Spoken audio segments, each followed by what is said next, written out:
so just like I said in the introductory class, we are going to be heading right straight. We're going to solve a few examples to address this concern, okay? All right, when we talk about fractions, fraction is of the form a over b, where this is the numerator and this is the denominator, okay? The denominator must not be equal to 0. Then when we have something like this, we have what we call a fraction, okay? Fraction can be improper fraction, it can be proper fraction, or it can be a mixed fraction. Okay, when we say a proper fraction, the denominator must be lesser than the numerator must be lesser than the denominator. For instance, we may have 2 over 3. This is a proper fraction. But when we have 3 over 2, this is an improper fraction, which can also be converted to what? A mixed fraction by saying one whole number. One over 2. Okay, do you understand? An improper fraction can be converted to what? A mixed fraction by saying 2 in 3 we have 1, remember 1 over 2. So when we want to move this back to an improper fraction, we have 2 times 1, 2 plus 1, 3 over 2. So you see, so this is a proper fraction, this is an improper fraction that can also be converted to a mixed fraction. This is a mixed fraction, okay, where you have a whole number and a fraction attached to it. So a mixed fraction can also be converted to what? An improper fraction. Okay, let's see an example. So I'll do a combination of addition and subtraction. Okay, let's have 2 over 3 plus 1 over 3, for instance, or let me use 1 over 6. If you are asked to add 2 over 3 plus 1 over 6, okay, the first thing you do, this is a proper fraction, okay, this is a proper fraction. So the first thing you do, you find the lowest common factor, lowest common multiple, LCM, okay, LCM. When we say lowest common multiple, we're trying, in a layman's language, we're saying what can actually go into the LCM, the lowest common multiple, without remainder.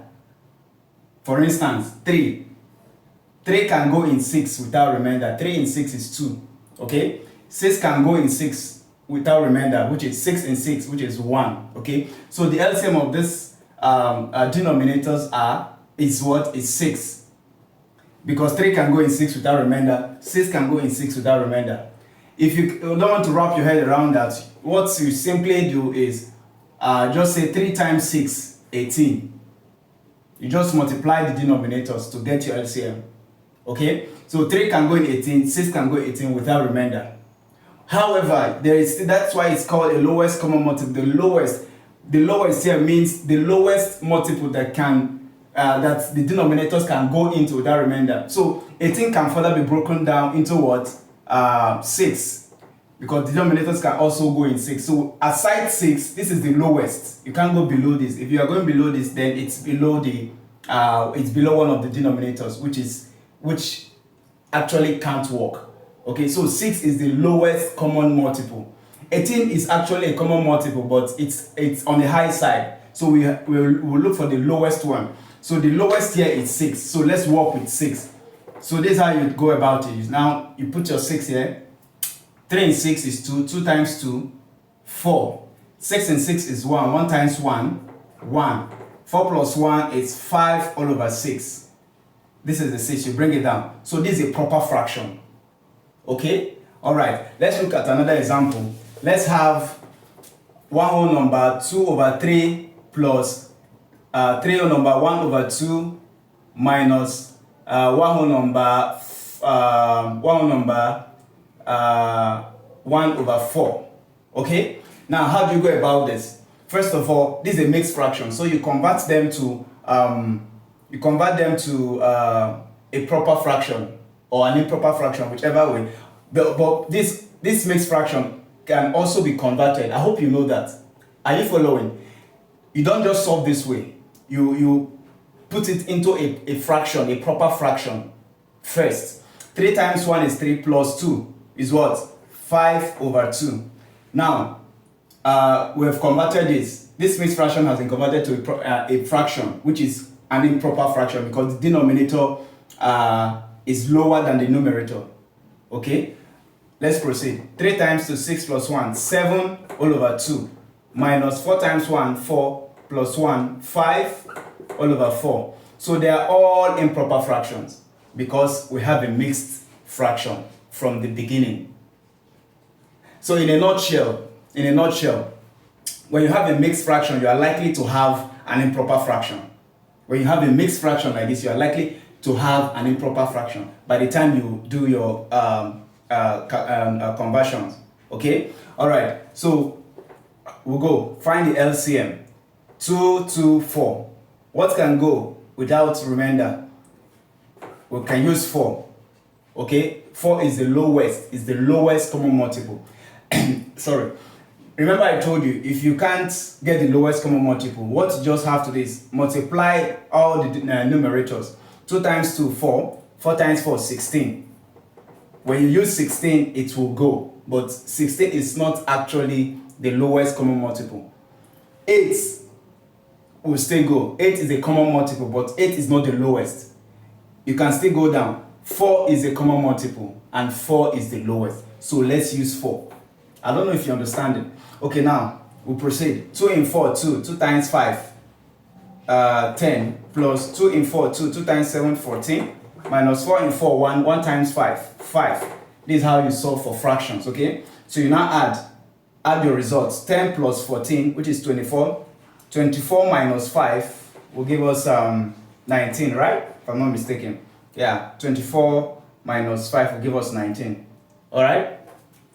All over 4. So now we have an improper fraction. The numerator is bigger than the denominator. So all we'll have to do, since our question came in as a mixed fraction, we have to convert our results to a mixed fraction as well. So 14 in 19, how many 4 can you get in 19? You can get 4, because 4 times 4 is 16. 16, 17, 18, 19. So we have 3 remaining. So 4 in 19 will give us 4. Remainder 3 all over 4. So this is our answer. Okay? If you have any question, if you don't understand any part, please use the comment section. Ask me anything and I'll be glad to answer you. Alright, let's proceed. So let's have subtraction and division, for instance. So 2 over 3 times 1 over 4 divided by 2 over 3.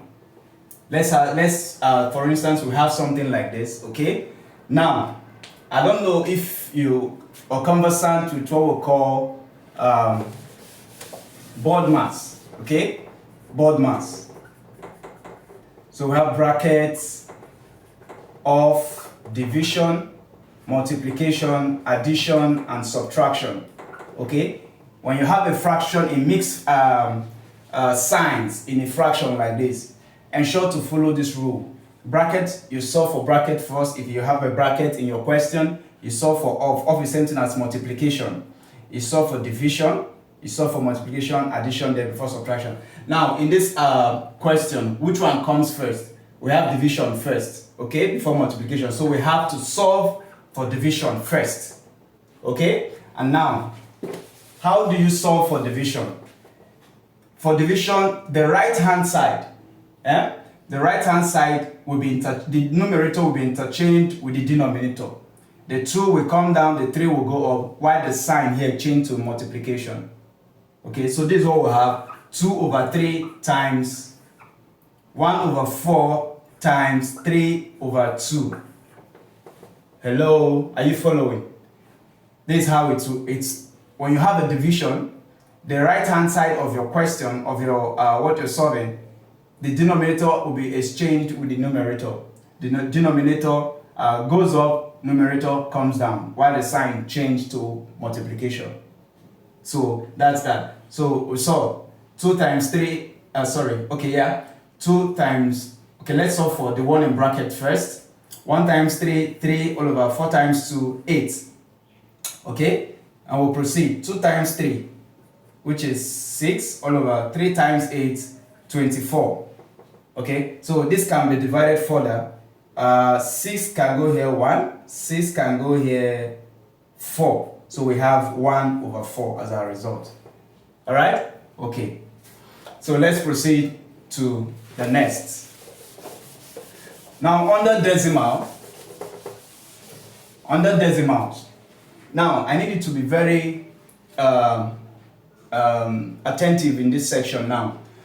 Under decimals, we have, you may be asked to, when solving a problem, you may be asked to leave your answer in 2 decimal places, 3 decimal places, 4 decimal places, or 1 decimal place. Do you understand? Okay, let's have a typical example. When you have 3.1015, for instance, or you have 0.155. Now let's use this as an example. Let's use this question. So if you ask to convert to 2 decimal place, 1 decimal place, 2 decimal place, 3 decimal place, 3 decimal places. Okay? So for 1 decimal place, you start counting after the decimal. So here we'll have 23 points. You start 1. Now you check for the next round off decider. You check for the next one. It is not up to 5.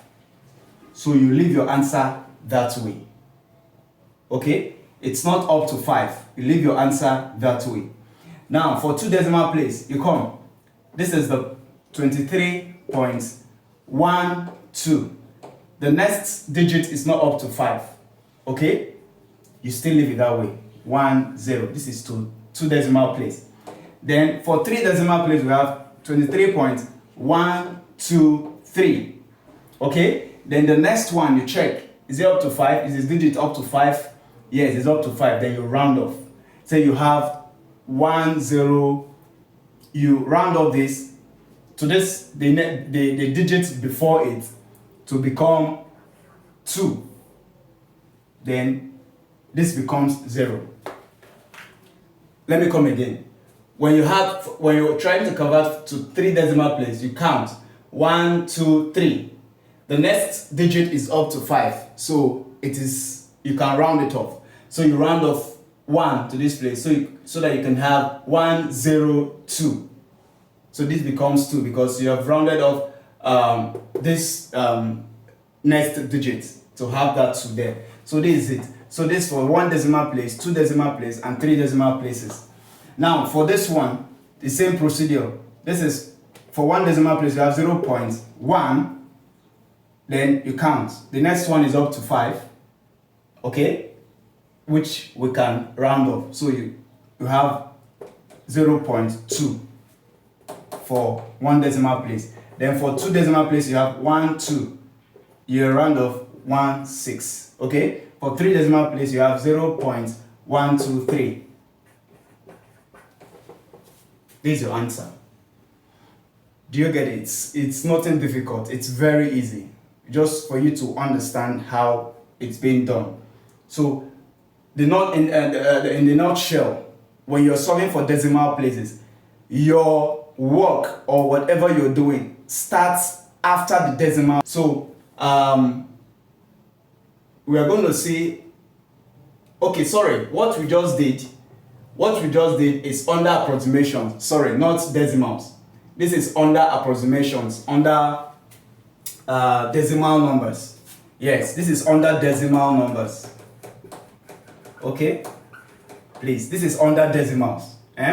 Let's solve for decimals now. That has to do with conversion from decimal fraction to proper fraction and all that. Okay, so this is for decimals. All right, decimal numbers. How to approximate. This is how to approximate. So now, conversion. when we talk about conversion from decimal fraction and all that, from decimal fraction. So we have, let's say we have 1 over 5. This is a fraction. This is a fraction. This is a proper fraction. Now, if you want to convert this to a decimal fraction, we'll have 0 point.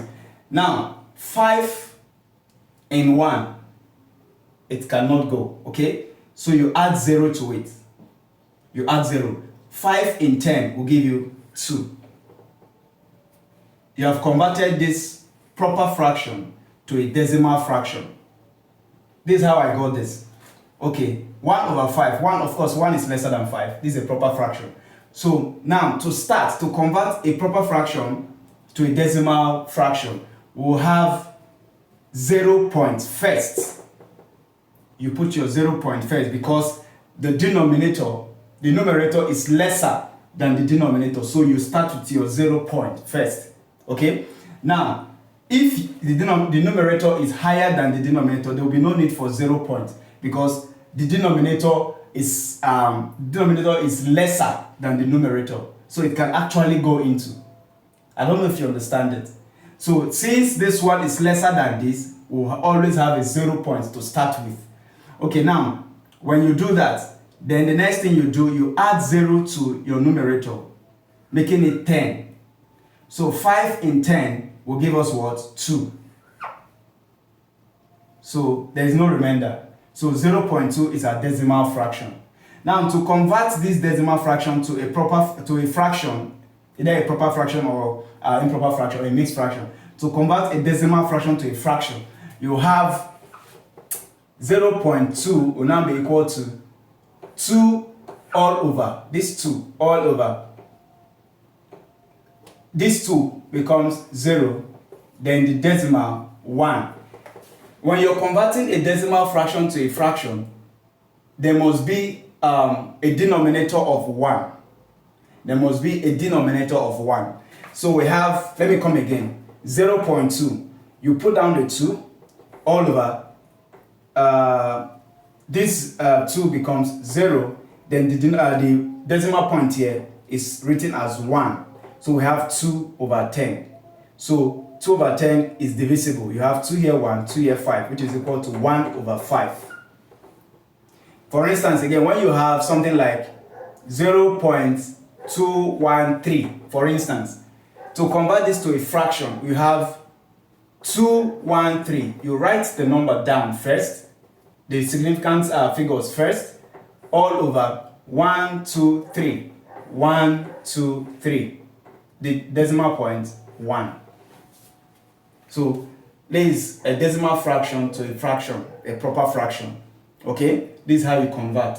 All right. So we have treated conversion from decimal fraction to a proper fraction and a fraction to a proper fraction to a decimal fraction. Okay. So this is how you go about. If you have any question, please do not hesitate to ask in the comment section. Okay, let's proceed. Now for approximations, remember the previous one we did? We have solved for decimals already. Where we did decimal from 1 decimal place, 2 decimal places, and 3 decimal places. So we are done with decimals. So let's look at significant figures. Okay, for significant figures. Now when we say significant figure, from the word significant, we mean something that is tangible, that has value. 0, it's not a valued number. It doesn't have value. Do you understand? So we come from 1, 2, 3 and all that. So these are valuable numbers. These are significant figure. 0 has no value, has no significance. Okay? So when we say significant figure, we are saying those integers that are tangible, that has value, that are significant. That's what we mean. Okay, so when we have 0.1112, for instance, the significant figure here starts from the non-zero digits. Non-zero. 0 is not a significant figure. 1, 1, 2 are significant figures. Okay, all right, so that's a brief explanation of what we mean by significant figure. Okay, let's proceed. I've gone ahead to give you a simple rule to follow when solving significant figure. Significant figures sometimes might be confusing, but I've written this behind the camera so that to save time. Now, I need you to read this carefully and follow it. Okay? Now, all non-zero digits are significant. I just explained that earlier. All non-zero digits are significant. Then, number 2, zeros between non-zero digits. Zeros between non-zero digits. Like, you have 2, 0, 0, 1, 4, sorry. Zeros between non-zero digits are what? Significant. Okay? Zeros that come before all non-zero digits. Zeros that come before all non-zero digits. For instance, you have 0, 0, 2. Before all non-zero digits are not significant. Are not significant. So when you have 0, 0, then non-zero digits, these zeros are not significant. But when you have zeros in between significant figures, they are what? Significant. Zeros after non-zero digits. Are you following? Zeros after non-zero digits within a number without decimal are not significant. Let me come again. Zeros after non-zero digits. Zeros after non-zero digits. Okay? Within a number. Alright? Without decimal, there's no decimal. Okay? Are not significant. That is what I just explained. If there are no decimals and you have zeros before non-zero digits, they are not significant. Do you understand? Then zeros after non-zero digits. Zeros after non-zero digits within a number with decimals are what? Significant. So if you have 2 0 points, then numbers, these zeros are significant. So I need you to follow this rule. So we are going to look at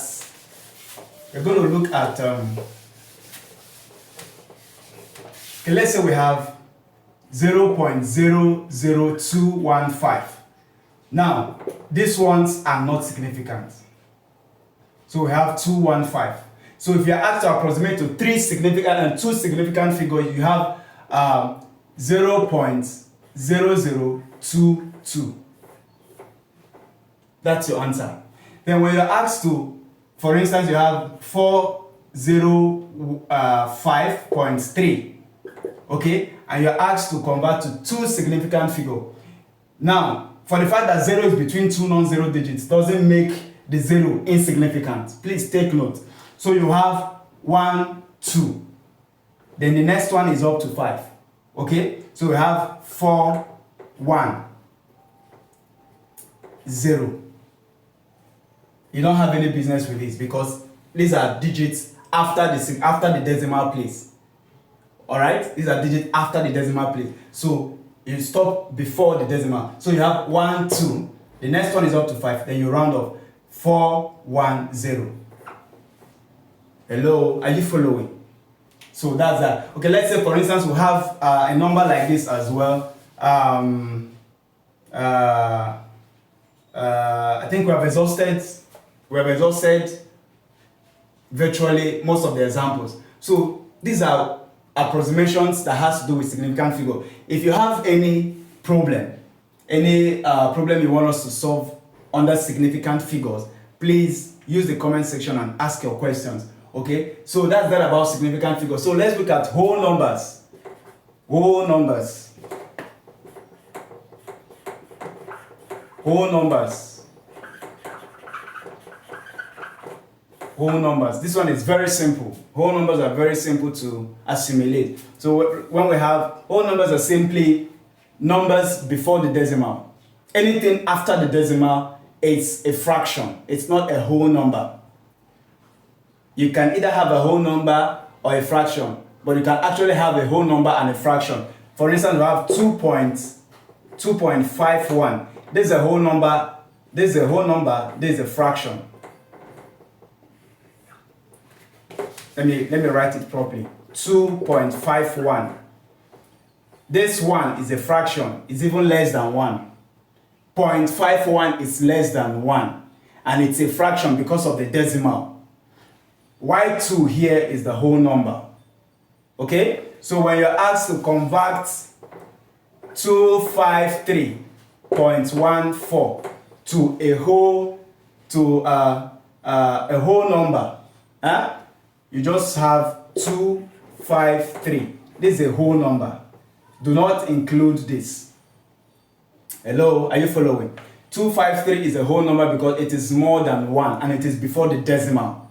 But when you have a decimal and some digits after the decimal, those ones are called a fraction. A decimal word fraction. Alright, we're going to stop here for now.